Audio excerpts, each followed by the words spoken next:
Hey guys, it's your boy DragoShaq from Team Drago, and today we got a simple troubleshooting video coming at you. Basically, as the title suggests, we are going to be fixing the issue where Premiere Pro does not allow us to drag video clips into the timeline, right? So don't let it stress you, it's very simple, just a basic thing that we may overlook that is actually causing the issue, right?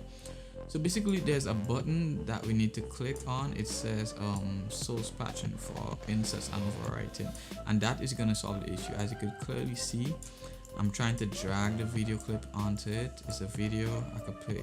The audio went, see, the audio would go, but the video would not go, right? So I will play it here.